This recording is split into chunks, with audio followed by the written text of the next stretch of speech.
Want to scrape a Shopify store? Most of them are handing you their full product catalog for free. You just have to know where to look. One endpoint and you get prices, variants, inventory, images, all of it as clean JSON.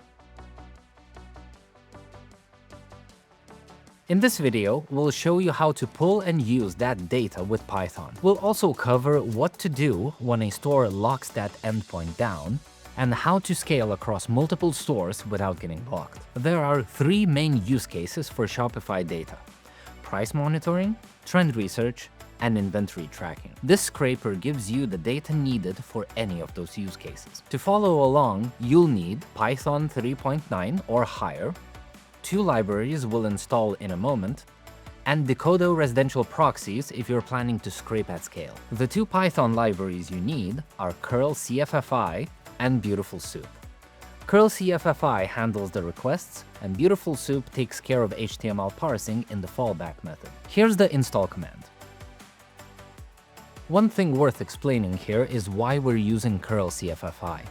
Most Shopify stores sit behind Cloudflare, which checks TLS fingerprints, so a standard Python request library can still look like Python under the hood, even if you fake the user agent. Whereas curl CFFI mimics a real browser fingerprint much more closely, making it more reliable for getting through. Now, let's get into the code. Set your target store URL in the config at the top.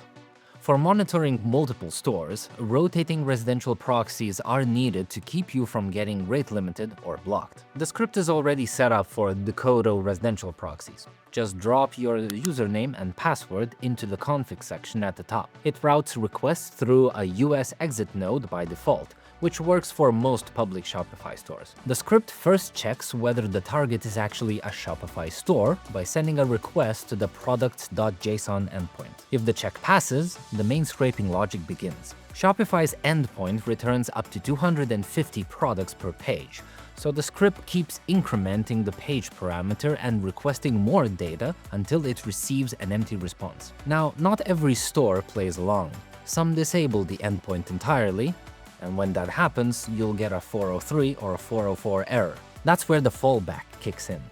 If the script detects a block, it switches methods automatically and parses the store's XML sitemap to collect product URLs and extract JSON-LD structured data from each product page. The fallback still covers the core fields: name, price, and availability, and you don't have to change anything as the script handles the switch on its own.